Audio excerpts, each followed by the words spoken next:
Okay, good afternoon. It is Monday, February 5th at noon. Just doing a sound check. Debbie, can you hear me? Sure can. Okay, thank you. So I'd like to call the meeting to order. Debbie, would you please call the roll? Jay, Here. Bob is excused. Rob, Here. Donna, Here. Thomas, Here. Mark is excused. Scott, Here. All right, thank you. So we need a selection of Mayor Pro Tem. Mayor Jensen is traveling to Southeast Conference and Vice Mayor Marsh is attending this meeting remotely via Zoom. Due to the difficulty in chairing a meeting remotely, Vice Mayor Marsh requests the Assembly appoint a member who's physically present in the Assembly chambers to chair this meeting. Could we have that selection, please? I select Jay. Are it's a there any? motion. Is there a second? Second, thank you. Okay, it looks like, any discussion? Hearing none. Jay, Assembly Member Stanton Greger, will you please continue this meeting? Gladly, there is no objections, I take it. Okay. No, do we need a roll call vote, Debbie? That's okay. No, as long as there's no objections, we're good. Okay, thank you so much. In that case, let's rise for the voluntary pledge of allegiance, please. Of the United States of America. And to the republic which stands one nation under God, indivisible, with liberty and justice for all.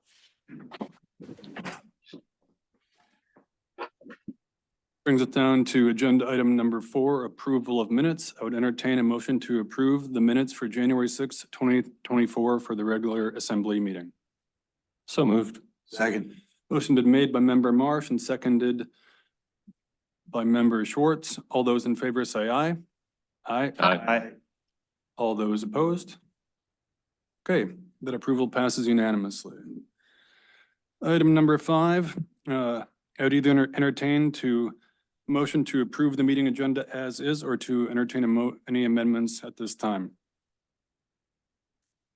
Yes, Mayor Pro Tem Stanton Greger, I do have a request for an amendment on one of the items, please. Of course, go right ahead. Okay, and that is the first item on new business. My computer has frozen up temporarily. And that is, I'd like to make an amendment to reduce the value that would, for the disposal of borough real property. It is proposed as stated when it was increased from 100,000 to 500, from 500,000 to $2 million. I would propose that we decrease that from 500,000 to $1 million. Understood, member Marsh and Clerk Thompson. If I'm tracking this correctly, that would be something better done during the ordinance itself as opposed to now, yes? Yes, that is correct. Does that Okay. make sense, member Marsh, for us to address it during the motion itself at that point? Yes, it does. Thank you. Very welcome. Any other amendments, or I would entertain a motion to approve the agenda as is? So moved. So moved. Second. Been moved and seconded by several. All those in favor say aye. Aye. Aye. Opposed? Okay. We will proceed with the agenda as is. There are no public hearings today, and there are no bid awards. In that case, moves us on to persons to be heard with items related to today's agenda. Is there anyone in the audience today that would like to speak to members on the agenda? If so, please step forward, state your name, and you have your allotted 5 minutes, so proceed at your leisure. Hey, hello, my name is Gloria Ann Wallen, your harbor master. Just in case I don't get called on upon when it's met the agenda, I'd just like to report that the dredging got done. And so the guys are getting ready to haul the barges out of here. Started that project in 2016 and we finished it last week. So thank you for everybody, your patience, and they did a good job. That being said, so we had our last Corps of Engineer meeting last Thursday, Monday, a week ago today. I got a call from the regional Alaska district region up in Anchorage saying you got to submit your new feasibility study request. So in your packet today is a kind of a boilerplate letter that we send annually. The mayor sends in just requesting to stay on that list as a future project, a feasibility for Scow Bay, looking at the building of Port Basin and breakwater. So please, if you have any questions about that, I can answer it when you get to it. And then the one thing I want to address is the Ocean Beauty lease trade. I'm against that. We've got plans going in the harbor for development of that area. I didn't know anything about it till I saw it on the agenda. So just hoping you don't renew that. I was hoping that we would actually all walk away from that when it came up for its 5-year review. But now I see there's interest in just transferring it to a new owner, and as a harbor master, I'm against it. So thanks. Thank you. Anyone else in the audience today who'd like to speak to matters related to today's agenda? Go right ahead. Hi, my name is, excuse me, Sarah Fine Walsh. I'm representing myself and also, I guess, in my capacity as a board member of PEDC, the Economic Development Council. I am supportive of action items A and B, but more here to talk about B. My Community Development Director, Liz Cabrera, on drafting this for the public. After quite a lot of feedback from the public by various sources. And it's exciting to see it kind of finally before the public in final form, ready for public feedback. And I have kind of some specific things that I'd like to call out that I quite like about this proposal. I think it's interesting that in the code as it exists, there is disposals for less than assessed value or different than assessed value for purposes of economic development. Looks like it was mostly meant for fish processors. And what this amendment does is updates that to our needs in the now. Economically, using economic arguments, indirect economic arguments for housing, both affordable housing and attainable housing, or large residential housing developments. In B2, in particular, it talks about that the assembly will determine that the project will result in significant short or long-term public benefit to the Petersburg Borough, which is defined as providing one or more positive economic or non-economic impacts on the community that in the assembly's determination outweigh maximizing the direct monetary payment to the borough. I think it's a really interesting way to phrase this. And then I also really like C2, what will go into the written report to the assembly by the borough manager after this proposal goes through planning and zoning, through a public hearing, then goes to the borough manager, and a written report gets put together with these 4 factors. 1, a fair market value appraisal of the property. 2, a descriptive summary of expected economic and non-economic public benefits and associated costs. C, recommended disposal requirements or conditions. And D, a proposed method of disposal. So you end up getting a really nice report about what the project actually does for Petersburg as part of the public process. Then there's another public hearing at the assembly level in D. And E, this is interesting. When Tom went to Anchorage for AML very recently, this was one of the pieces of feedback from AML that a competitive proposal process is preferred. So that kind of talks about this, that it does certainly allow for direct bidding, but it prefers competitive bidding or competitive proposals for a specific use or development unless direct negotiations deemed to be in best interest of the borough. So you can still have disposals for less than assessed value but a competitive proposal for that project, just in case we're really lucky and we have multiple people in town wanting the same piece of borough property for a large residential housing project. And then E also provides that notice shall be provided to owners of real property immediately adjacent to the property by certified mail 10 days prior if direct negotiations are going to happen. So that's also a nice part to ensure that neighbors are participating in the process.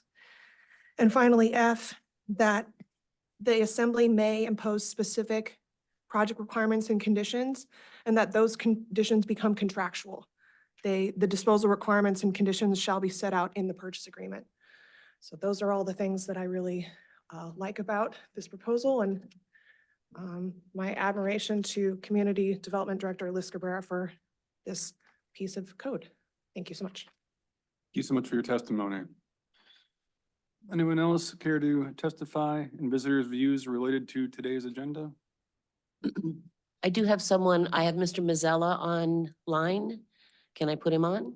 Yep, and Mr. Mazzella, if you can hear us, state your name, who you represent, and you'll have 5 minutes to give your testimony. Whenever you're set, sir.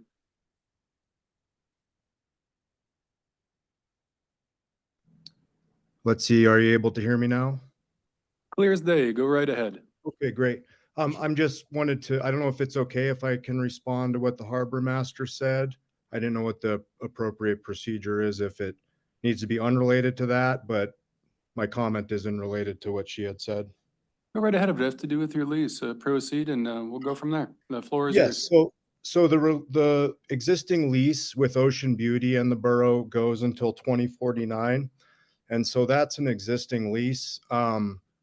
If it wasn't approved as a transfer to my LLC, Fierce Allegiance Development, of course, Ocean Beauty would still have the lease until 2049. So either way, the parcel would be continuing to be leased.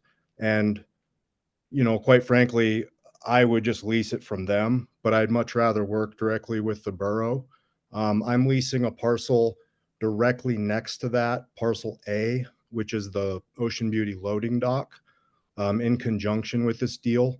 And so the intention here is to have the parcel A lease, which is between myself and Ocean Beauty, and then as well as take over the lease the borough has with Ocean Beauty to combine it into more parking. Like I said, the existing lease goes till 2049, so I'm not aware of how that would be able to be canceled either way. So I can also, even at a later meeting or something, or a work session, I'd be happy to share with the benefits to the community that transferring the lease to us would take, or provide, I would say. But I think it's only beneficial to both the harbor, the borough, of course, my developments, and even Ocean Beauty, because of some other deals we have going on, to transfer the lease as proposed today.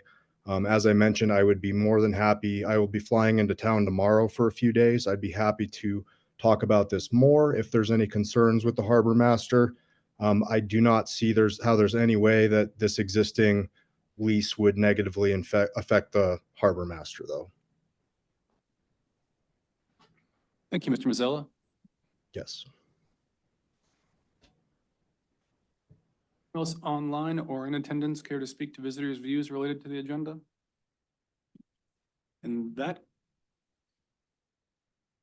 Yep. In that case, anyone here, persons to be heard unrelated to today's agenda? Anyone here care to speak? Please step forward, state your name, who you represent, and your 5 minutes will begin whenever you are set. Hi, I'm Bob Martin. I'm Harbor Board Chair, but we haven't met since August, so I'm just speaking in that individual capacity. I would like to ask the Assembly to have a joint work session with the Harbor Board regarding harbor lease properties and work on some of the issues that might come up as sales are requested and how to evaluate proposals and how to ensure that the harbor is not negatively affected financially by these things. And I know the Island Refrigeration has had a request in, and it's been before the Planning Commission, so the ball may be starting to roll again. And I went back and I reviewed the previous lease and that the sale that we just completed last year. And that started rolling with the Planning Commission on, if you want to go back and look at the meetings, July 11th, and there wasn't much discussion of any of the issues that came up later. And the Harbor Board, we had to kind of try to get a meeting together in the summer, which is a little bit hard for us. And we had a good discussion on August 17th. We had a 4-2 vote to recommend the sale, but it was contingent on some restrictive covenants to ensure marine industrial use. And then the assembly had a meeting a few days later on the 21st, and that was item 15B. If anyone wants to listen, it starts around 59 minutes into the meeting. It was a very thorough discussion. All the issues that I can think of were raised, but there was a general push to sort of set some of the nitty-gritty details aside and move forward. Maybe and revisit those issues later when the borough manager had come back after negotiations. And then the next time the issue was addressed was at the assembly meeting of November 20th. And it seemed like none of those issues were ever discussed again, the ones that were raised in Harbor Board and assembly meetings previously. It was all about the sales price and a little bit of controversy there. And there was some uncertainty about how to designate the sale proceeds to the Harbor Fund, Enterprise Fund. And that didn't happen. It seemed like the whole motion and amendment process was awkward and rushed in comparison to something like a work session, or maybe some of those questions could be fleshed out a little sooner, and then borough staff could have a chance to come up with solid answers. So that's my main reason asking for a session. 3 things I'd like to see as a starting point addressed would be how to compensate the harbor ratepayers for the loss of lease payments. Number 2, how to ensure marine industrial use of the parcel and hold potential buyers to their stated intentions. Because intentions are great, but in the past, intentions haven't always led to the final results we're looking for if you look along the waterfront. And the 3rd thing might be, how do we decide on competing proposals? And do we risk legal exposure in doing so? You know, there's 2 questions. There's the competing proposals for a given parcel. Say 2 people have a plan and want to buy a parcel. How do you decide between those proposals? And another one is, how do you decide when existing lessees want to buy the land they're on? How do you decide which ones to consider and which ones to dismiss? So an invitation list to this work session would be pretty broad. I would hope, you know, any harbor user would be a participant in terms of procedure. I think it matters whether you're invited or not, although anyone can probably speak at the start. Any harbor ratepayers, PVOA, for example, any leaseholders, people like that. And then an item maybe to add on to that work session would be the Papke's landing issue. My main concern there is, I think it's great to do anything we can out there, but how do we pay for it? How does that affect the harbor ratepayers? I feel like we're sort of like cows in a stall, and we're the obvious ones to be milked to come up to pay for that. And I don't think that's very fair. It's almost an exclusive group, or what would you call it? The group that rents stalls in the harbor is almost the exact non-group of people who need that facility out there. And then also this lease parcel, Ocean Beauty and Fierce Allegiance are considering. I think that's definitely something that the harbor should weigh in on. So thank you. Thank you for your testimony, and I will look forward to coordinating that with the Assembly and the Harbor Board, because that all makes sense, Mr. Martin. Thank you. Did anybody else want to speak to views unrelated to the agenda today? Okay, Seeing none, we'll proceed. There are no board, commission, or committee reports. Nothing is on the consent agenda. Which brings us to the report of other officers, the fiscal year 2023 audit report. Our VDO auditors are here and will provide a review of the borough's fiscal year 2023 audit and financials. Financial statements may be found on the borough's website. I imagine you guys are zooming in, both Vicky and George. Proceed whenever you're ready. Floor is yours. Good afternoon, everyone. I just want to make sure you can hear me first. Yep, sounds good. Okay, perfect.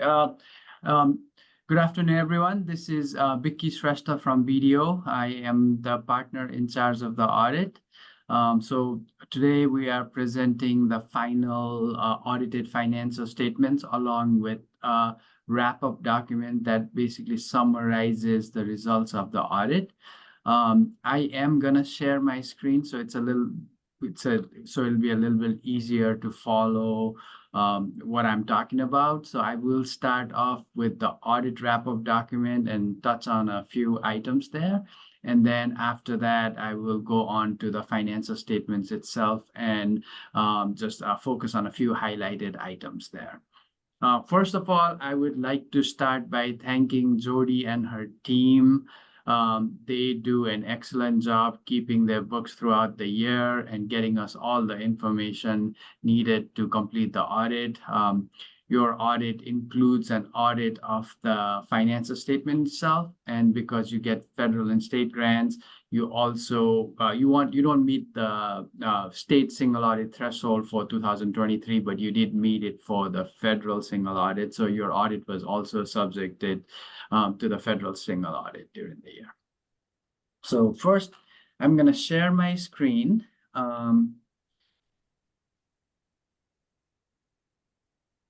So once I have that, you should be able to see the pages from the audit wrap-up document.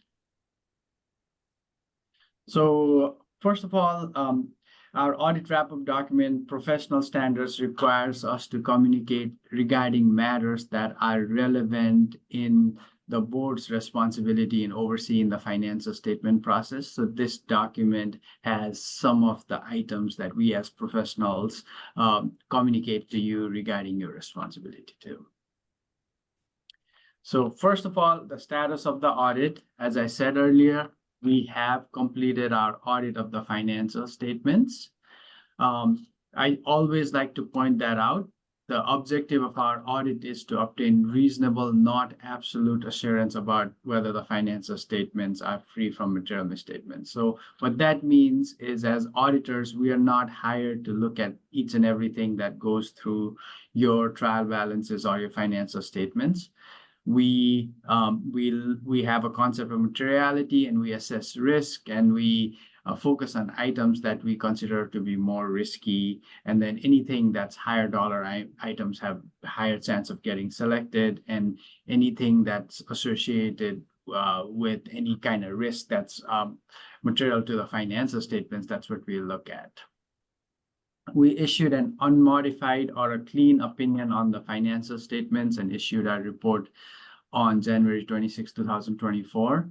We also issued an unmodified or a clean opinion on your federal single audit during the year.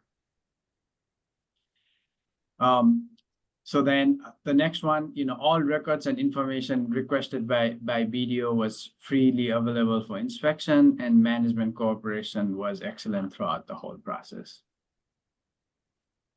So now we go to the results of the audit. If there was any changes in accounting policies and practices, or if there's any significant estimates that management makes during the throughout the financial statements, we would present that here. Your recent accounting pronouncements that may have an effect on your financial statements are also disclosed in the notes to your financial statements. For 2023, the only standard that would have had a major impact on the financial statement would be GASB statement number 96 for your subscription-based technology arrangements. And based on the review of what you had, it was determined that this didn't have a significant impact on your financial statements, and no amounts are really, there's no changes in the financial statements related to this matter. As far as accounting estimates go, we didn't, there's no real significant estimate that management makes that are presented in your financial statement. One estimate I always want to talk about is your pension and OPEB liabilities or assets. For your pension and OPEB liabilities and assets, the information is obtained from audited reports from the State of Alaska Division of Retirement. There is an allocation audit done for the entire state, and the amounts that are booked on the financial statements, including the information in the notes, come directly from those audited statements. Next one, we were talking about uncorrected and corrected misstatement. We didn't have any uncorrected misstatement to report, but we did have one small corrected misstatement that is listed in the representation letter, but nothing in there that indicates any major issues that management has in the financial reporting process. And then we do want to be aware that it is a group audit. Your statements do include some information about the two components that you have, Petersburg School District and the Medical Center. We actually audit the Petersburg School District too, but Petersburg Medical Center is audited by other auditors, and we refer to their audit in our financial statements. Now we go on to internal control over financial reporting. As part of our audit, we just don't look at all the numbers in the financial statements. We also start by first getting an understanding of your internal controls around your financial reporting process. And also, because you're subject to your federal single audit, we also look at internal controls around what management has in place for your compliance requirements. And as part of that process, if we find any issue during the audit, we put those issues in one of the three buckets defined here: a control deficiency, a significant deficiency, or a material weakness. Any deficiency that we deem to be significant deficiencies or material weakness would actually be presented as findings in the report, and we don't have any findings to report.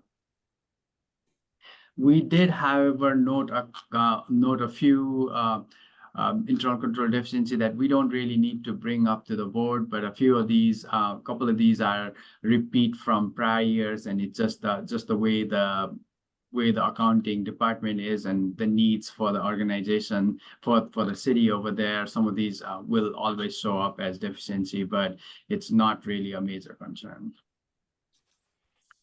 Additional required information: if we had any disagreements with management, or if we are aware of any consultation with other accountants regarding accounting matters that management had with other accountants, we would report that. Or if there were any other significant difficulties in performing the audit, we would also report that, and we have none of that to report. So that's a brief summary of the audit wrap-up document, and this should be provided to you. I don't know if it made it to the packet or not, but this information should be available to you too. And then the next one is the financial statements itself, and I was just gonna go through a few highlights of the financial statement for the year. So if you were to go to page 20 of your financial statements, that's where you'll find your statement of net position. At a for-profit entity, this would be the balance sheet, and this has all of your assets and deferred outflow of resources, that everything basically that you own, your liabilities and deferred inflows of resources, everything that you basically owe, and the difference between that is your net position. For the year ended June 30, 2023, your total assets and deferred outflow of resources was $159,637,000. out of that, 71 million was in your governmental activities and 88.4 million was in your business type activities. As you can see here, majority of your assets is in your capital assets and land and construction. And the other big chunk of your assets is in your cash and investments at $35 million. The next page, page 21, has all of your liabilities. Your liabilities at the end of 2023 was 29 million. Big chunk of that, 15.3 million of that amount was your bonds and loan payable, and then $9.2 million was for your pension liability. And one big number to note over here, your net investment in capital assets. So basically this amount represents all of your capital assets, net of all the loans that you have in your statements. That amount was $98.4 million. And then your unrestricted net position at the end of the year was 26 million. And then you also had a restricted net position of $4.1 million for your school supports and roads. So that's a brief overview of the statement of net position. Now I'm going to go to your governmental funds. So over here, all of your major funds, there's like the city maintains multiple funds in their financial statements, and based on a criteria, there's a certain criteria threshold that if you meet that threshold, those funds would be presented as major, and all the rest of the funds are presented as non-major funds. And there are schedules in the back of the financial statements that actually has a consolidation schedule of all of the non-major funds too. So for your governmental funds, you had total assets of 20,131,000, not majority, but $6.8 million of that was in your general fund, and 13.3 million was in your non-major funds. Your total liabilities compared to your assets was only $2.2 million, leaving you with a fund balance at the end of the year of $17.8 million. Out of this, 6.4 million is unassigned, 4.1 million is restricted for schools and road, and then you have committed fund balance that the board has committed to using for, or the council has committed to using for certain purposes. That's $6 million. And then this information is also listed on page 55 of the financial statements, where you'll actually find the listing of everything that makes up the committed fund balance. And majority of that number, over 4 million of that number, is the for your economic development, and then $1 million or $2 million or about $1 million is for public works. And then we'll go on to the next statements, which is your statement of revenue, expenditures, and changes in fund balance. So this one is basically your income statement for the year for your governmental funds. Your total revenue for 2023 was 15.7 million. 11.7 million of that was in your general fund. And then 5.8 million of the revenue for the year was from your intergovernmental federal and state grants. And then 3.5 million was property taxes, and $4.1 million, almost 4.2 million, was sales taxes. Compared to your revenues, your expenses during the year, expenditures during the year was almost 14 million, leaving you with $1.7 million in change in in excess of your revenue over your expenditures during the year. And then you did have some transfers in and out between the different funds and between your business type activities, leaving you with your net change in fund balance of $968,000 for 2023. Following that, I'm going to quickly walk through your business type activities. So unlike in the governmental side, there's a lot more major funds on your enterprise funds. So all of these funds, your electric utility, water, wastewater, harbor and port facilities and assisted living are presented separately right in the financial statements, and your non-major funds, as I said earlier, are combined in the supplementary information and then presented together over here. Your total assets and deferred outflow of resources for your enterprise funds was $86.3 million. Majority of those assets were in your electric fund and your harbor fund, almost 27 million in electric fund and almost $24.7 million for the harbor funds. As far as your liabilities go, we already talked about it earlier. Majority of your liability is related to your loans and bonds related to the capital assets that was purchased in prior years. Your proprietary fund statement of revenue, expenditures, and changes in fund balance. Total revenue for your business type activities was $14.1 million. Expenses was 17.6, leaving you with your income loss before transfers of 3.5 million and change in net position of 2.5 million. One of the items when I was just looking at it as far as differences between the year, the major difference was the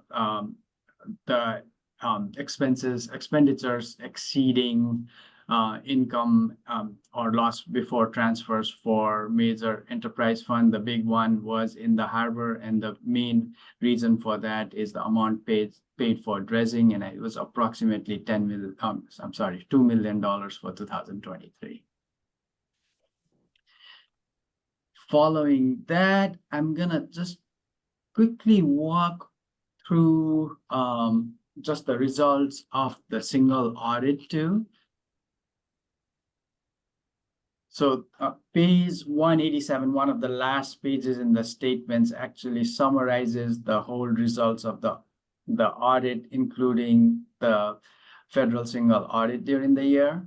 So the types of audit report that we issued is unmodified, which is a clean opinion. We didn't report any material weaknesses, significant deficiency, or non-compliance material to the financial statements. As it relates to federal awards, same thing, no material weaknesses, significant deficiencies, and then it's an unmodified or a clean opinion. So, and then there's no findings or anything reported in the financial statement. So really clean audit. Like I said earlier, congratulations to the team and thank you for getting us all the information so we could get it completed. At this point, any questions for me? Member Marsh, I saw that you had a question. Now would be a great time. Thank you so much. So thank you so much for the detailed information. I appreciate that. And again, I also appreciate our finance department. I think Finance Director Tao does an outstanding job.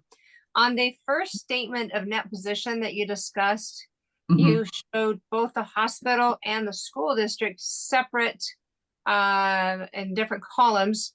So my question is, do those other components, are they part of the total that is shown there, or are they considered separately altogether? Yeah, they're considered separately altogether. So the financial statements, the total column over here does not include the school district or the medical center. And then majority of so this is the only, these two pages, A1 and A2 are basically the only two places that actually has information about the component unit. There are some disclosures in the notes about liabilities related to the component units that are also presented, but yes, no, they are not included in the total. Thank you. There are questions of the assembly today for Vicky while we've got him on the line? Seeing none, was there anything else you had, Vicky? No, that's really all I have for today's meeting. Thank you so much for taking the time. And as Member Marsh said, thank you to Director Tao as well. Enjoy the rest of your day, Vicky. Thank you so much. Thank you.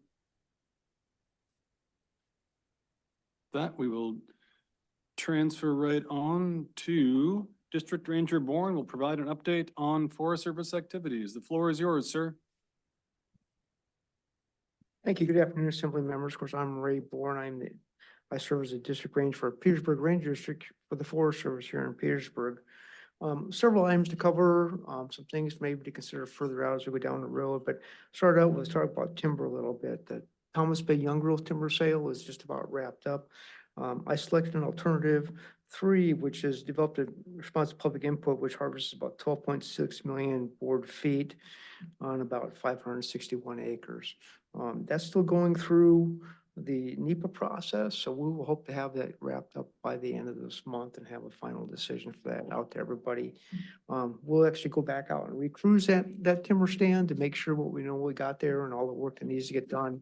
And we hope to be able to offer that for sale later this fall. So that's kind of the timeline on Thomas Bay effort.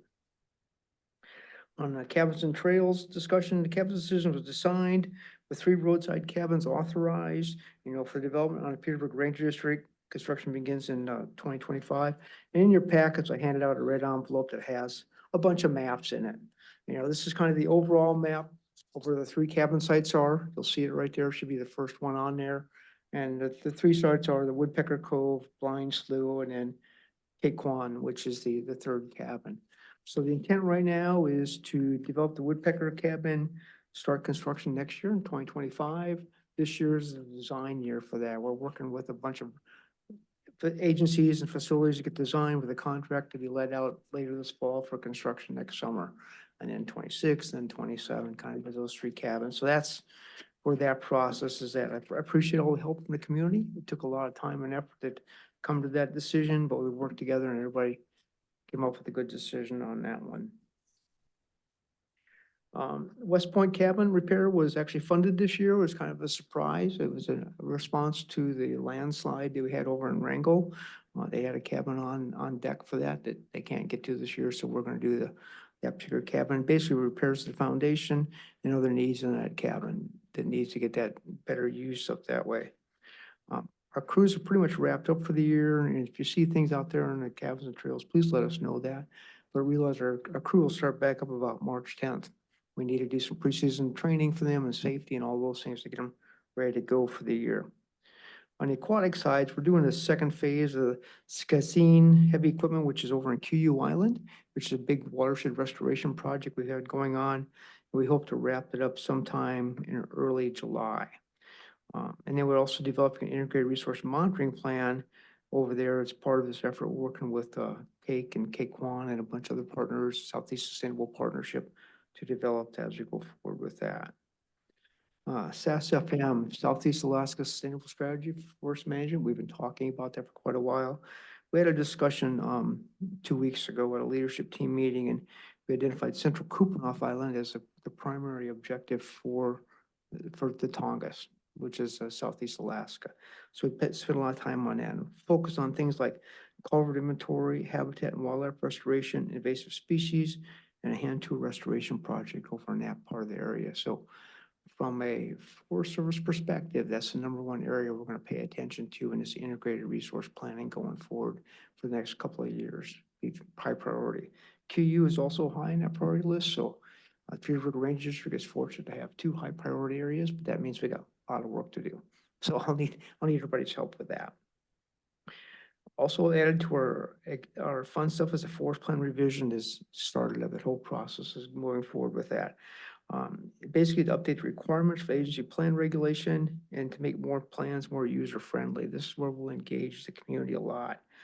As part of it is, of course, we're planning for a public engagement 2024, and right now it's tentatively scheduled for April 23rd here in Petersburg to have that, and we'd like to use the borough facilities if we could do that to have that public outreach to kind of help understand what's going on with that. And then we'll have public webinars starting on March 6th. So you have an opportunity to public webinars be once a week. You'll be able to tune in and ask questions and get updates on what's going on in this whole forest plan revision. Pretty big effort.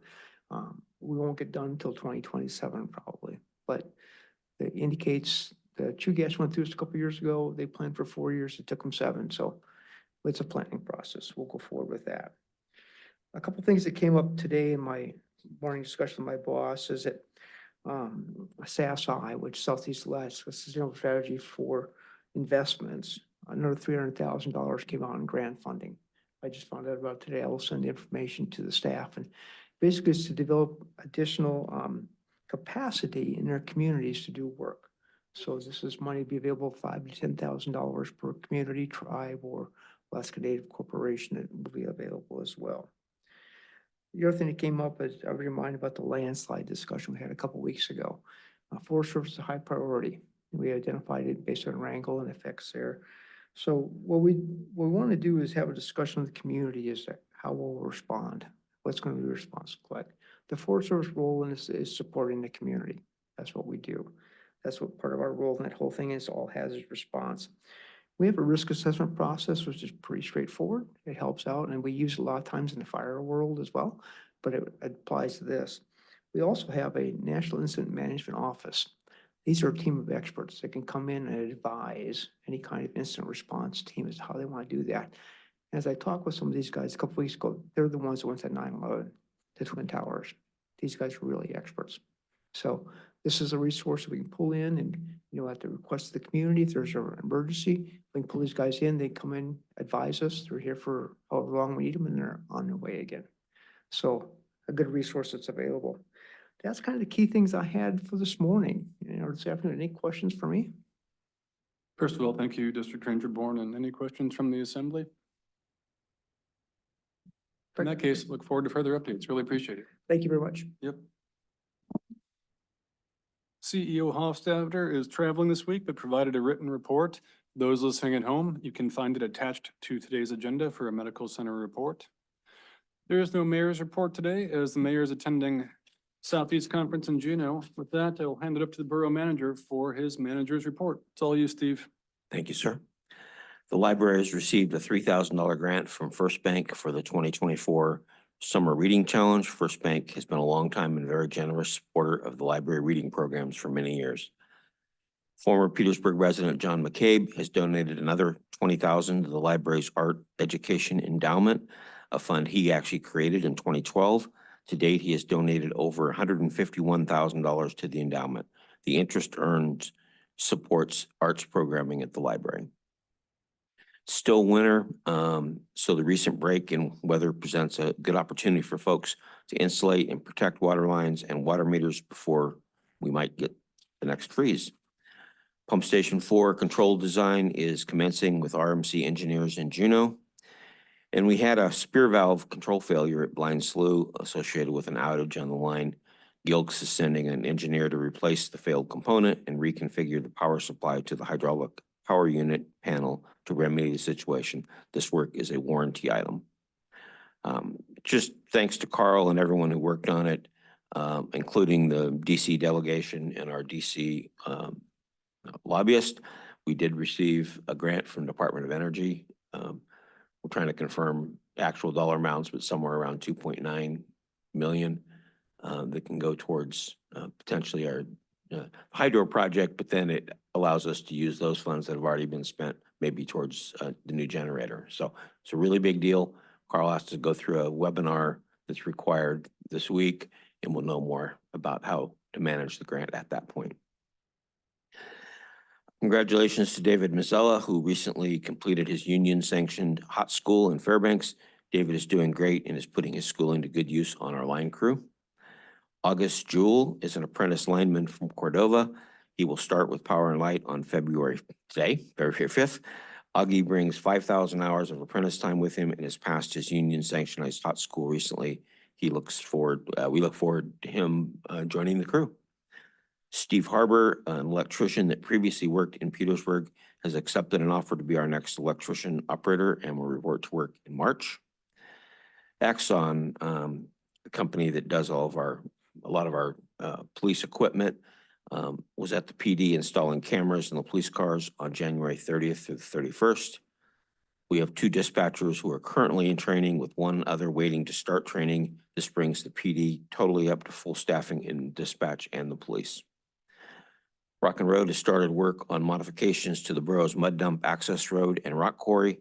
This is the work that was approved by the Borough Assembly, which will allow Rock and Road to use up to 60,000 cubic yards of rock from the borough's quarry for the new hospital site in exchange for quarry development that will save the borough approximately $100,000 in development costs.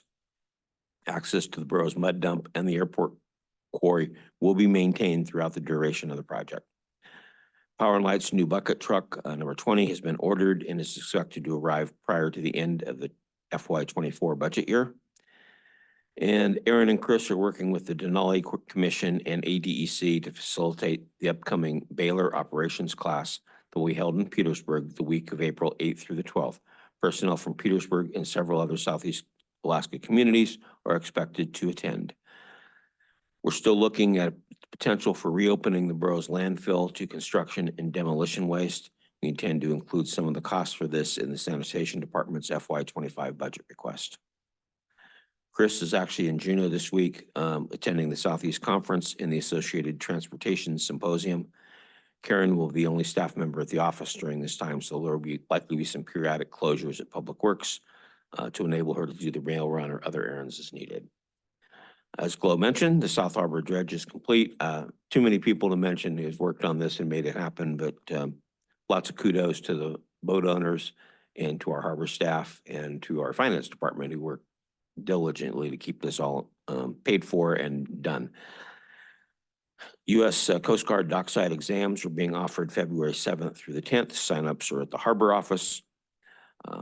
Derek is still working with Alaska Housing on outstanding items from our annual inspection and assisted living. He had a scheduled Zoom meeting last Thursday to them to discuss. Unfortunately, we had an assisted living resident hit one of our staff members while Derek was on vacation. Derek is following up with the resident and their family. Sometimes people get confused and things happen, but I think it's all being handled professionally. So, we had some telephone issues with the phone system at the manor. We are unsure of the cause at this point. It didn't take long for them to come back up, but we really don't know why it went down in the first place. So we're working on it. Parks and Rec is continuing their investigation into the aquatic center sewer issues. This will end up being a pretty large project, similar to what happened in the community center, but on the aquatic center side. U.S. Masters Swim, which is the Petersburg Whitecaps, is growing strong with clinics and triathlon open water swimming workouts. Check with Scott Burt for details on how to join. AMSI, the Alaska Marine Safety Education Association, is partnering with Parks and Rec to host another fishing vessel drill conductor course on Saturday, February 10th at the community center. Contact AMSI and Sitka at 907-747-3287 or register on their website. I have an introductory meeting scheduled with Deborah O'Gara, the new PIA travel chairman this week, and we'll talk about ways that PIA and the borough can continue to work together. And Jody and I had a meeting with the school kind of towards the end of last week. School districts informed us they were asking for an additional $400,000 in contribution from the borough. Plus, they'd like us to pick up their transportation costs and are talking about scaling back their aquatics program, which would put the utilities, move it from the school to the borough. So long and short of it's a bunch of money that we're gonna have to look at real hard and figure out how to help the school out or what the assembly's gonna decide on it. But it's one of the reasons for the work session discussion later in this meeting. And that's about an additional $700,000 to $900,000 contribution towards the school. So it's a big deal. And that's everything unless there's questions for me. Steve, excuse me, questions for the manager today? It appears not. Much appreciated, sir. All right, there's no unfinished business today. It brings us to item A of new business, ordinance 2024-01 and ordinance amending section 16.12.160. Required authorization for disposal of borough real property of the Petersburg Municipal Code to increase the assessed property value requirement for sale or exchange of borough property to be ratified by the voters of the Petersburg Borough. If adopted in 3 readings, ordinance 2024-01 would increase the assessed property value required for sale or exchange of borough land to be ratified by the borough voters from $500,000 to $2 million The last time the requirement was increased was in 1990. It was increased from 100,000 to 500,000. To kick things off, I would entertain a motion to approve this in its first reading. So moved. Second. Motion's been made by member Fine Walsh and seconded by member Newman. Discussion. Member Marsh, go right ahead. Thank Yes, I actually would like to propose an amendment to decrease the amount from 2 million down to 1 million a cap. I know it looks like it's been increased 75% in subsequent increases, but 500,000 to 2 million is significant. Both figures are a pile of money. And I think it would be in the best interest of the citizens of Petersburg to have more of a say on such large amount valued parcels. So that would be my motion. I'd like to make a motion to amend that to 500,000 to $1 million rather than 2 million. Roger that. Is there a second? Second. The amendment has been made by member Marsh to lower the cap from 2 million to 1 million and seconded by member Schwartz. You got that, Clerk Thompson? Yes. Right on, just making sure. A discussion on the amendment. Member Fine Walsh. Thank you. I'm inclined to agree with this change. One concern, I guess, it seems like it's not very often that the borough is considering sale of land in valuing, in excess of $1 million. But I suppose the value, the assessed value, that could include improvements on the land or something. So if we were in a situation perhaps where the borough were considering selling some land with improvements on it, that could easily get over $1 million for a large shed or something. And maybe that's not the kind of thing that, we want to have to wait a year and go through the voting cycle to address. So I'm kind of wondering if maybe that 2 million is reasonable, or maybe 1 million is a little low. It seems like if we're going to make an effort to change it, we'd probably want to make sure we avoid situations like this where which is kind of what we're trying to avoid now, or situations where small sales that don't really require public input can go through. So that's my 2 cents. I would perhaps entertain a decrease, but not down to 1 million. I don't think that's going to do us very much good. Thank you, member Fine Walsh. I'll chime in briefly on that because again, this passes through 3 readings. It'll go to the voters this October, correct, Clerk Thompson? If it No. passes through for 3 readings, or that is to each time it'll be. So I'm sorry, is your question that if this ordinance passes, then this change will go to the voters? No, it will not go to the voters. This is your decision to increase that dollar amount. Roger, making sure I was clarifying that right. So then I will follow up with that is since there are 3 readings of this one, I will not be inclined to vote for the amendment right off the get-go, not because I don't find validity in member Marsh's thoughts and statements on it, but because reading number 2, if this passes, is a public hearing. I think for myself, I'd like to hold off any changes till we hear from the public so that we're perhaps not doing dueling amendments as we move forward. So I'll be likely voting no on the amendment. Further discussion from the assembly? Member Schwartz? Yeah, I can see get an awful lot of input from community members that they like to be heard. They'd like to see it go to a vote. I also see Mr. Feinwalsh's point of view that you got to wait for a vote. Then it makes it tough. So 3 readings, time to percolate a little bit, but get some public input on this maybe. It's a pretty big decision. Member Newman, to the amendment. Thank you. To the amendment. Yes, my comments are related to the amendment. So this proposal, this ordinance change is the result of a recent dealing with PIA. That's my perception on it. And where PIA was looking at purchasing land from the borough. So the assembly had to have an ordinance change to be able to allow the borough manager to deal directly with the native entity. So we had to add that to the ordinance, if I remember right. Isn't that correct? So once that happened, then that gave the borough manager the ability to deal directly with PIA. But then after the land that they were considering was appraised, it came in at over $1 million. So that far exceeded the $500,000 requirement in the current ordinance for the, so therefore it was out of the borough manager's abilities to be able to deal with it. So hence, that's why we're looking at this. So in fact, the property came in at, can I say the number? $1.3 million is what it was assessed at, all for actually 2 properties. And so that's the reasoning behind this ordinance. So as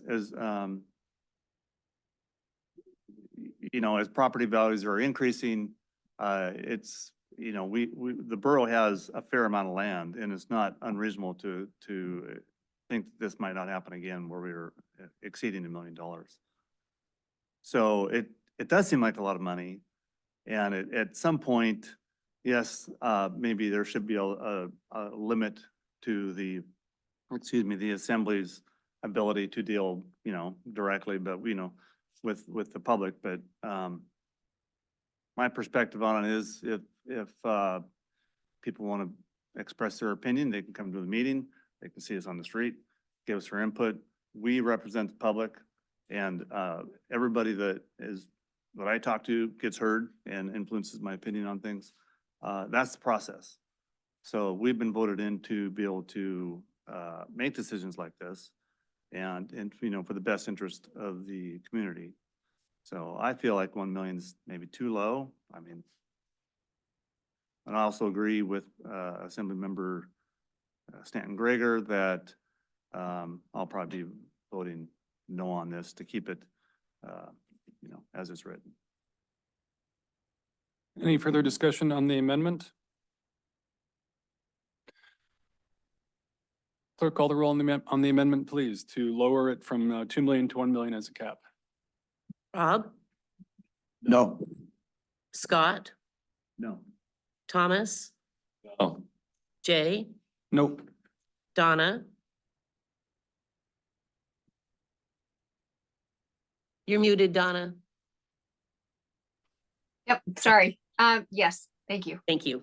Roger, the amendment fails 1 to 4, which again can be revisited at the second reading if it is so inclined. But that brings us back to the main motion. Any further discussion on the main motion and its first reading? Member Fine Walsh. yeah, just really briefly, I will say, I think it's really important to have limits, you know, on the value of land that the assembly can dispose of by itself. You know, once you start dealing with large enough pieces of land, that could have a transformative effect on our community. And I think it's really important that the public weigh in every way possible, for sure. That said, I think there are, as you know, we've discussed, you know, $500,000, $1 million doesn't buy you as much land as it used to. So it's important to update our codes to reflect that so that, you know, we're able to move efficiently and keep things running here smoothly. And I'm glad that this was proposed during a noon meeting. So we'll have the opportunity to hear public comment on it during the next meeting, which will be in the evening, giving people the opportunity to come here. And I hope we hear from the public. I look forward to hearing public input on this so we can make the best decision possible. Thank you, Member Fine Walsh. 1 second, Member Schwartz. The manager looked like he had something he wanted to say. Sir, I just wanted to kind of put it out there.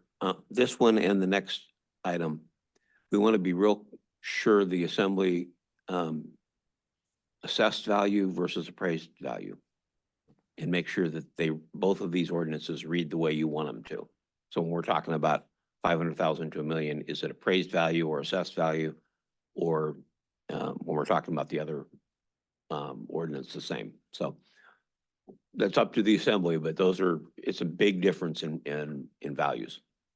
I'm glad you brought that up, Mr. Manager. That was piece I was gonna ask towards the end, but you clarified it ahead of time. I'll let it, for myself, I'll let that one sit to the second reading, but yeah, that's a key piece of language right there. Member Schwartz, you were waiting. Yeah, I've probably talked to 20 plus people since October, November. Public input's really important, and if you feel strongly about something, either related to the agenda or unrelated to the agenda, to come in and speak, because we value it. Thank you. The closing thought for myself on this one, I will be voting yes on it right now. As several of the members have talked about, I look forward to hearing from the public, both in terms of the principle of this thing itself and whether we go off assessed or appraised value will be very relevant things. Any further comments from the assembly before we finish its first reading? Member Marsh, go right ahead. Thank you. So if this case in point that Member Newman brought forth, that this was based on a discussion, I believe it was with some parcels over on 8th Street. And the combined total was 1.3 in assessed value. I wonder, I still would like the $1 million cap, but I would wonder the possibility of having those parcels dealt with separately rather than as say a package deal, so that the total value is less, or sorry, for each part is less than $1 million. I know the amendment failed, but that would be my reasoning, that even at 2 million, if we look at these assessed values versus fair market value, I think we could still come in under that amount, whether it's 1 or 2 million. So I appreciate the emphasis on noting the difference between assessed and fair market, because there is a significant difference there. Thank you, Member Marsh. I look forward to, if this passes, following up on it in the second reading. With that, will the clerk please call the roll? Thomas, Yes. Rob, Yes. Donna, No, Jay, Yes. Scott, Yes. The ordinance 2024-01 passes on a 4-1 margin, with Member Marsh voting no on its first reading. It will now be up for a public hearing at the next meeting. New item number B, ordinance 2024-02, an ordinance amending section, let's see there, that blanked out of me. Do I have that right? 16.12-030 of the Petersburg Municipal Code to allow for disposal of borough land for a public benefit purpose. If adopted in 3 readings, ordinance 2024-02 will provide for disposal of borough real property for less than the assessed or appraised value, or for other forms of consideration in addition to or in lieu of, in whole or in part, direct monetary payment to the borough when the proposed disposal is for a project meeting both of the following requirements. One being the project consists of economic development consisting of installation, construction, or operation of new or expanded industrial manufacturing or commercial facilities, construction of affordable housing, or construction of large residential housing developments, creating 20 or more residential lots that would address the shortage of reasonably priced housing within the borough. And number 2, the assembly determines the project will result in a significant short or long-term public benefit to the Petersburg Borough. Public benefit, as used here under, means a project that provides one or more positive economic or non-economic impacts on the community that in the assembly's determination outweigh maximizing the direct monetary payment to the borough. I would entertain a motion to approve this in its first reading. So moved. Second. Motion has been made by Member Fine Walsh and seconded by Member Schwartz. Discussion. Member Fine Walsh. Thank you, Mr. Stanton Greger. So I think we all know, the shortage of housing in Southeast Alaska and Petersburg in particular is a major issue we've been dealing with, since I've been on this assembly. It really affects our ability to staff key positions, both in the borough and, in private enterprise here in town. And I believe it's driving away and also preventing young people from moving here and staying here. And that's already a problem, and it's going to be a bigger problem as time goes by. We can't afford to be a retirement community. The economics of that just don't work up here. So we convened a task force. We underwent a housing needs assessment. Both of them came back with input from the public suggesting that we look at ways we can remove barriers to development of reasonably priced housing for our community. And that's what has led to this effort on my part, on the part of Director Borough.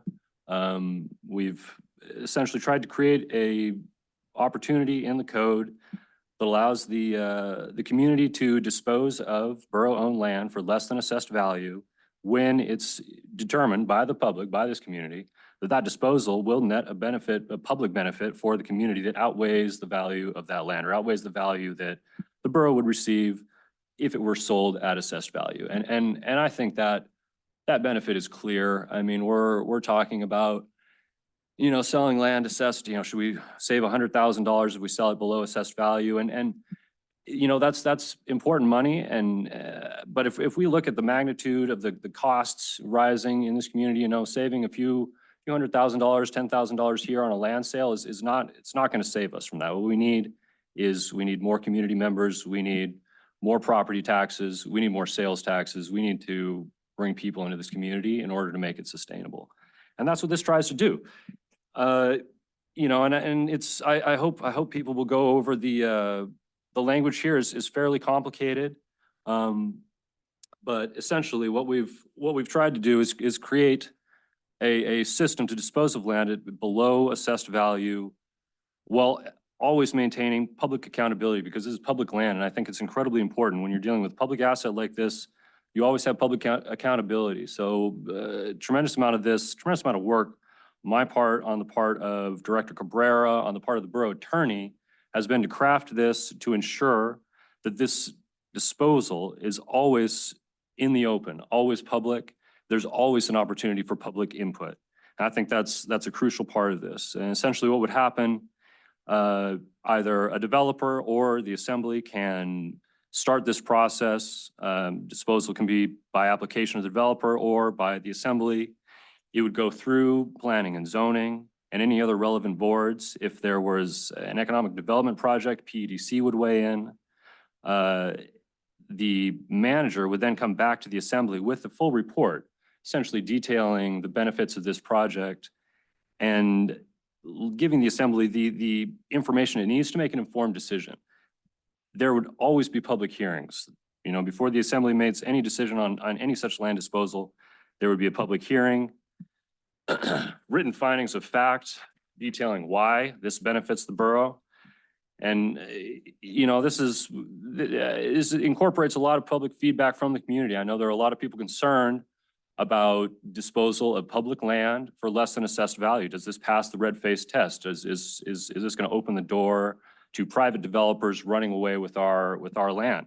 And we've made tremendous effort to prevent that situation. At every step of the way, there's public input. There's input from planning and zoning. There's input from the borough assembly. There's input from the public through public hearings. Finally, you know, if the assembly and planning and zoning do determine, you know, that a disposal for less than assessed value is appropriate, is in the public benefit, we move on to the next part, and the conditions of that sale would be enshrined in the purchase agreement. So, you know, any conditions or covenants that go with the land specifying, you know, ensuring essentially, right, that the developer acts in accordance with good faith, you know, with the benefits of the community in mind. And that's how we accomplish that. You know, I think this is a really important issue for our community. We really need to do everything we can to support the efforts of developing residential lots here.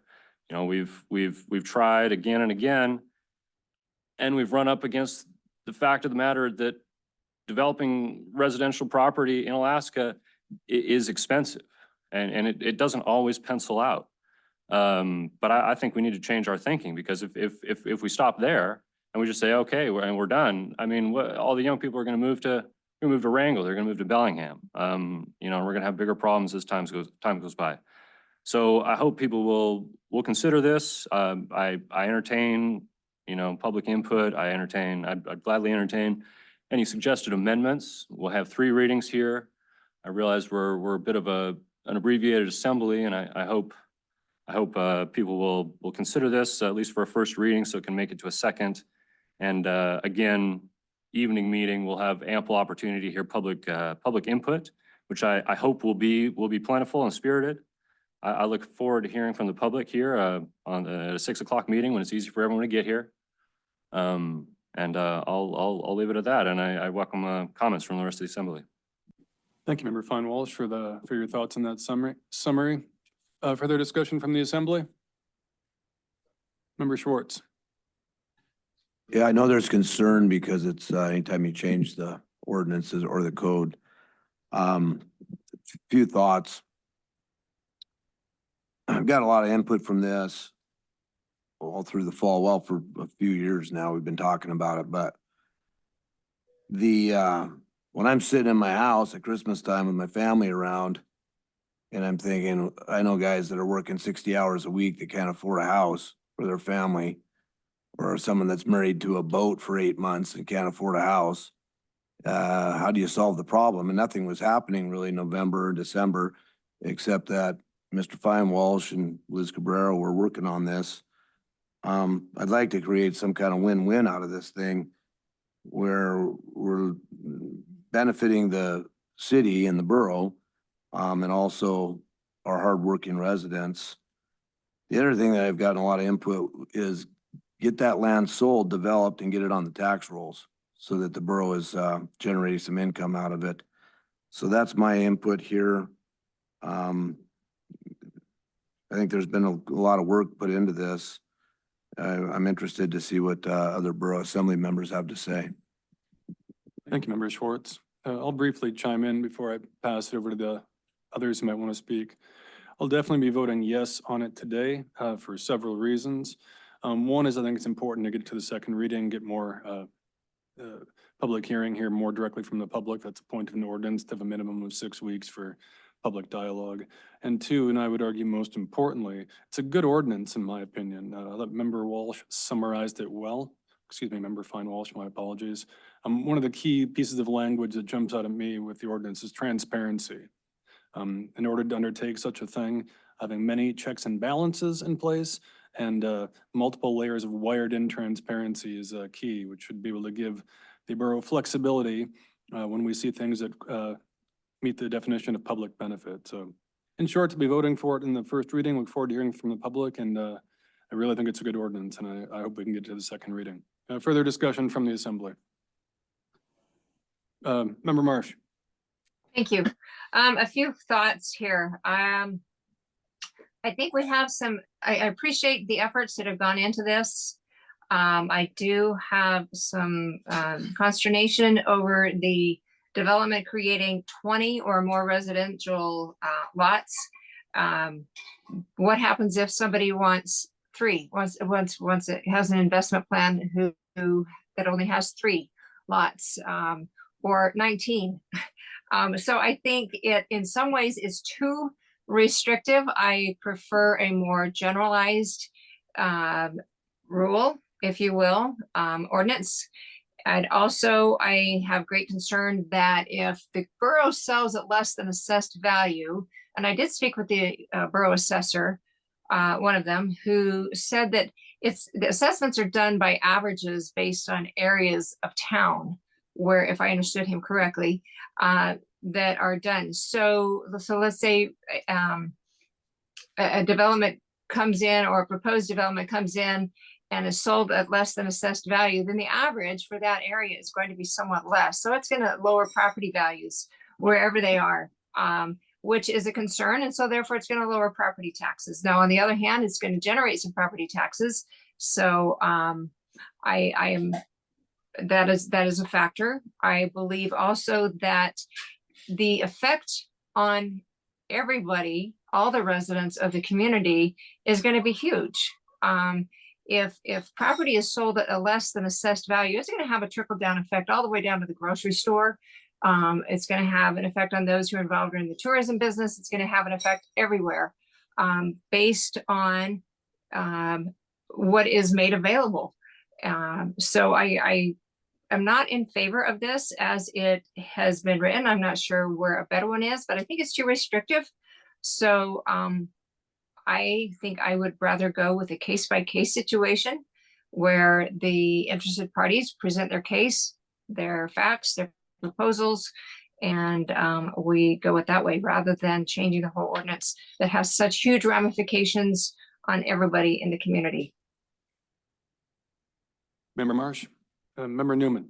Thank you. So, yeah, we had the Housing Needs Task Force and, they laid out very well what our issues are. There was a independent study done. And fundamentally, the issue here is the borough has land. We don't really know how to disseminate it to the public. So, we have a demonstrated need. We have the land, but we don't have the mechanism to make this happen. I think this is a good first step. I do see, like Member Stanton Gregor says, there's checks and balances because the assembly still has to determine that the project will result in a significant short or long-term public benefit to the borough, to the community.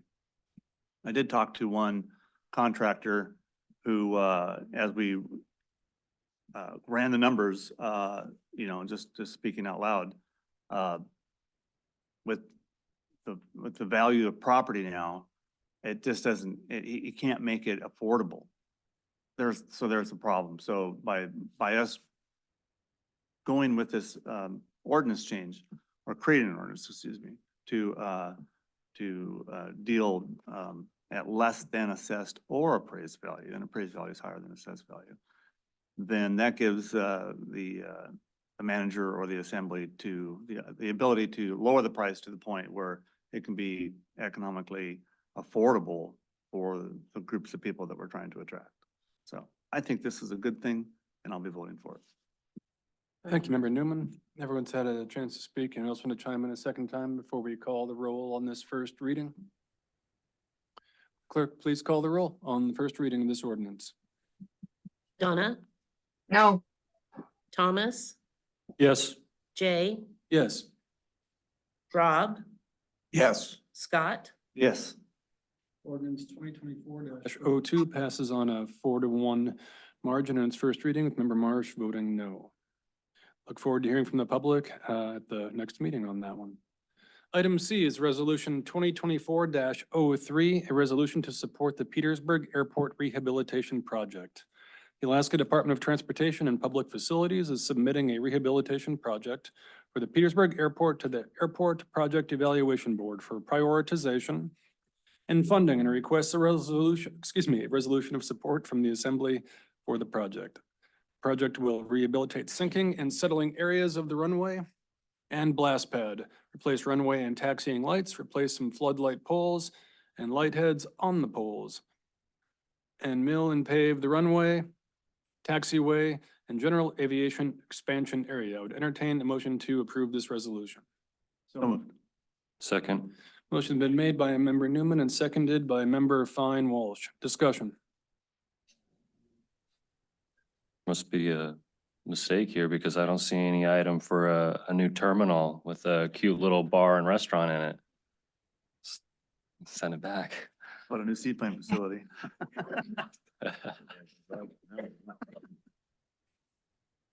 Mark, did you want to chime in on it at all, since no one here has been so inclined? thank you.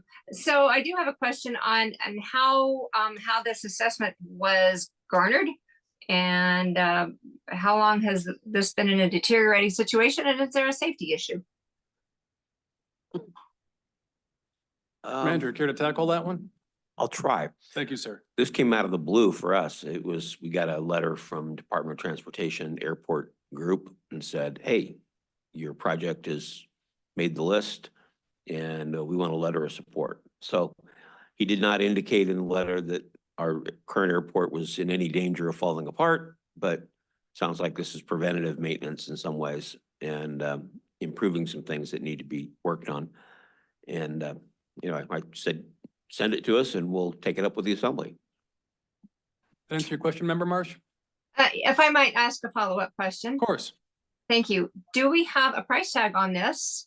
and I'm assuming these will come, this funding will come from federal taxpayers? Through the mayor, I can speak a little bit to it. I don't have a dollar amount, but this is funded through FAA. Petersburg Airport is considered an FAA facility, and the federal government will basically, the state will do the work through and FAA will fund it that way. This does not involve any funding from the borough. Thank you. Yeah, just short, quickly, I'll definitely be voting yes. The way I read it, interpreted it was similar to the managers. This is the FAA being proactive on our local airport, and I'm glad for the support. Further discussion from the assembly? Clerk, please call the roll. Rob, Yep. Donna, Yes. Scott, Yes. Jay, Yes. Thomas. Right on, resolution 2024-03 passes unanimously, bringing us on to item D. Request by the United States Army Corps of Engineers for a general investigation study for Scow Bay. The borough is requesting the United States Army Corps of Engineers perform a general investigation study regarding development of a harbor basin and breakwater along borough-owned property in Scow Bay. I would entertain a motion to approve. So moved. Second. Motion has been made by member Newman and seconded by member Fine Walsh. Discussion. Actually, before I open up to the assembly, Harbor Master Wallen, since you touched on this earlier at the podium, if you could just refresh our memories a little bit of why we should vote yes on this. Well, feasibilities are a good thing. They kind of identify the project, all that goes into it, the funding, how we're gonna deal with going through the various aspects of doing such a big project. And it also outlines whose responsibility into perpetuity gets to take care of this said facility when it is done. If you remember, the North Harbor was put in by a civil works project through the federal government, and they come in regularly and dredge it and maintain the basin on our behalf. And then you can see how it worked in the South Harbor that was originally put in by the state. We were on the hook for doing it ourselves until we sweet talked our way into the Corps of Engineers packet. So this is a good thing any way you cut it. We usually enter into these as a 50-50 match unless we can get some support through a native organization. They do a lot on behalf of indigenous people to do these kind of projects. And so there may be an aspect for our portion to get paid for in part, or for us to just pony up 50% prior to. But those are all well thought out, and the federal government works usually hand in hand with us on these, and we know what we're getting when we enter into it and what we get out of it at the end. So I hope you support it. Thank you, Harbor Master Wallen. Further discussion from the assembly? Member Fine Walsh? I'll just say really quick, this is really exciting. You know, I can remember traveling to DC with the delegation here from Petersburg and sitting in a dingy little office in some huge government building with you know, probably very important person from the Corps of Engineers, you know, explaining to us that this is a really important step. You know, this is kind of the cost of admission here for serious consideration from the Corps and from the you know, the powers that be for a third harbor out in Scow Bay. So this is very exciting. Really commend the harbor master for all of her, you know, tenacity and hard work on this. And I'm really excited for what this brings. Member Fine Walsh? Member Marsh, did you care to chime in on it? Not to put you on the I spot. will. Thank you. I will be voting in favor of it. It sounds like a great step forward. Thank you, Member Marsh. Any further discussion from the assembly? The clerk, please call the roll. Jay, Yes. Scott, Yes. Thomas, Donna, Yes. Rob. Yes. All right, that passes unanimously. Bringing us on to item E, assignment of Ocean Beauty Inc. lease to Fierce Allegiance Development LLC. Fierce Allegiance Development LLC is purchasing the Ocean Beauty bunkhouse located at 18 Harbor Way and request to assume the Ocean Beauty lease located across the street from the bunkhouse to be used as parking for the residents of their development. I would entertain a motion to approve this. So moved. Second. Motion's been made by member Newman and seconded by member Fine Walsh. Discussion. Member Newman. Thank you. So yeah, I went down to the harbor master's office today and had a nice long discussion with the harbor master regarding this and got up to speed on it. And it's a fairly convoluted situation.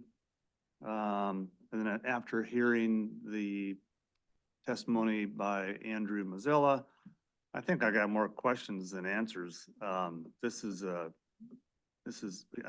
feel like if we made a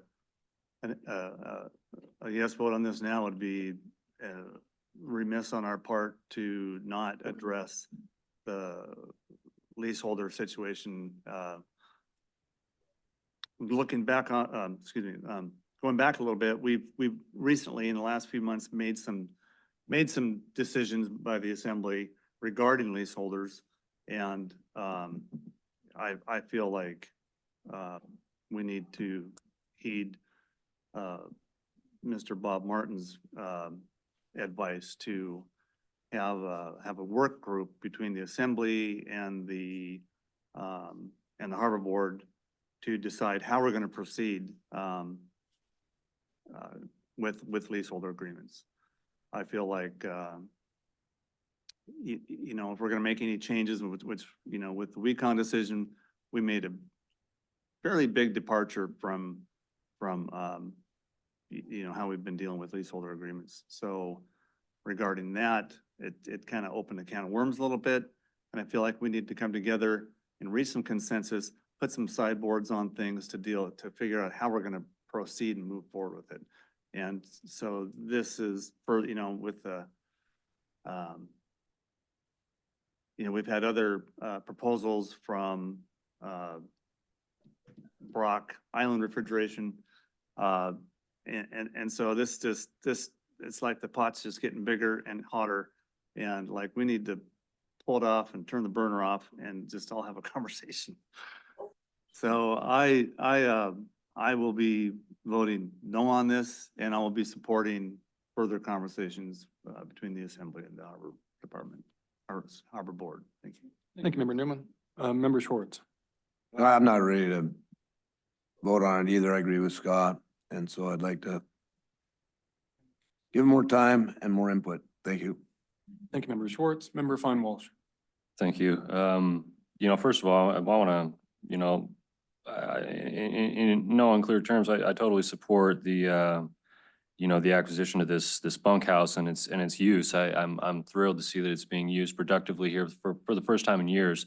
And I definitely don't want to compromise the efforts of Fierce Allegiance or Mr. Mazzella, certainly.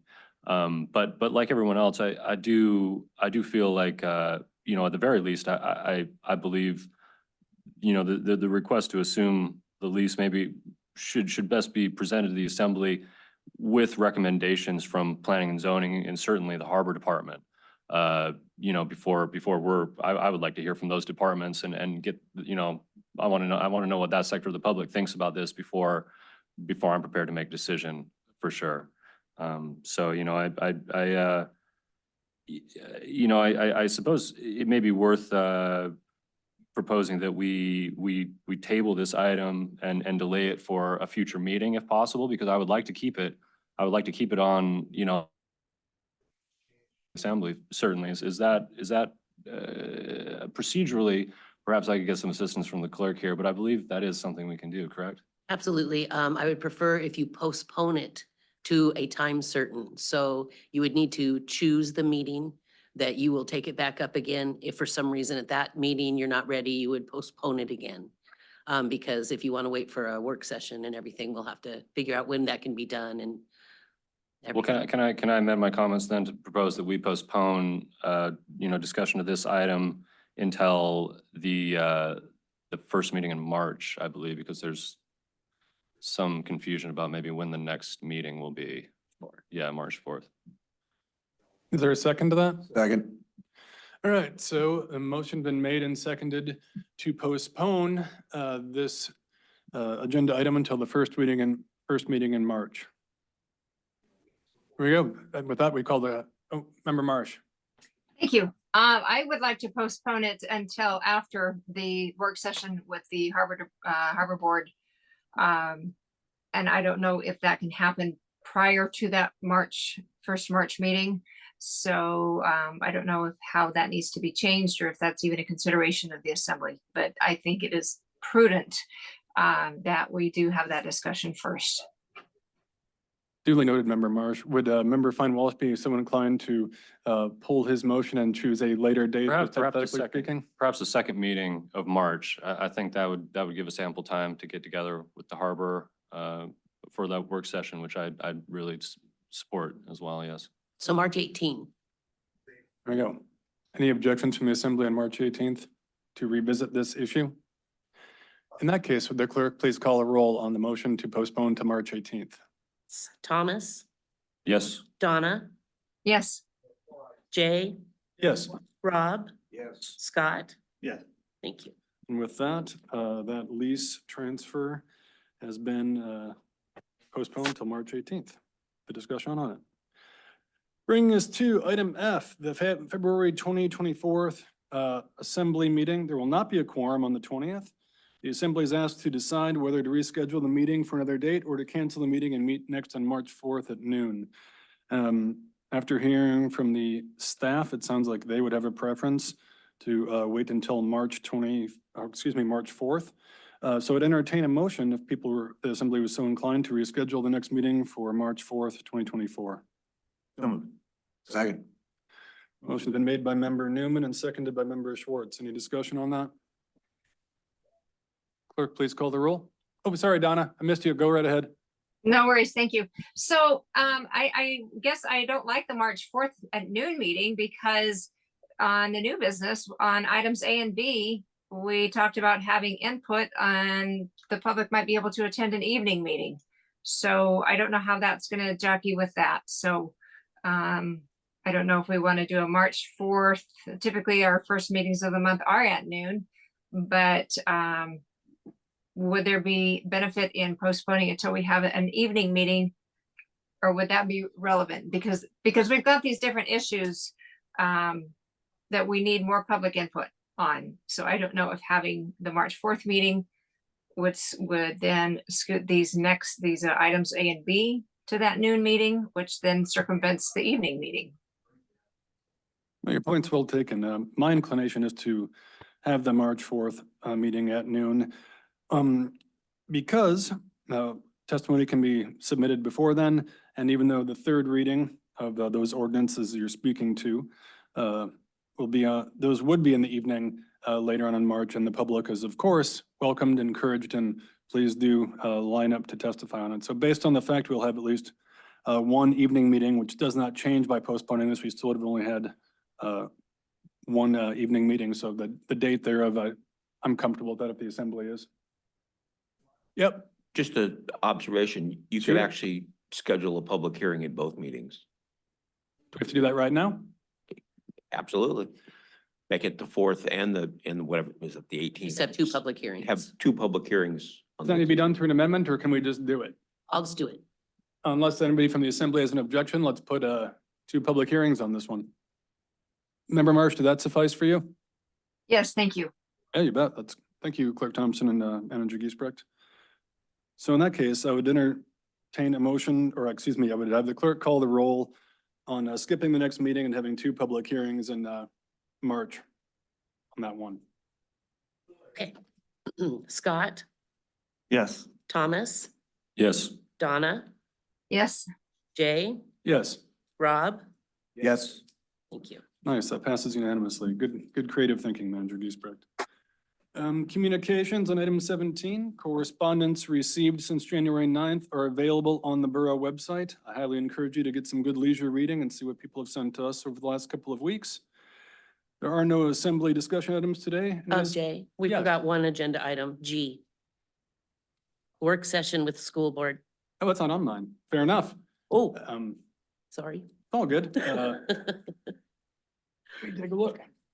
The Petersburg School District, thank you, Clerk Thompson. The Petersburg School District requests a joint work session with the Assembly and School Board to be scheduled one evening between Tuesday, March 27th and Tuesday, March 5th to discuss school district's fiscal year 2025 funding request and their budget matters. So with that, so between February 27th and March 5th, I would take proposals for a date and time that would work. To a consensus we can come to. Thank you, Scott. All right, let's pull up some calendars and get creative here.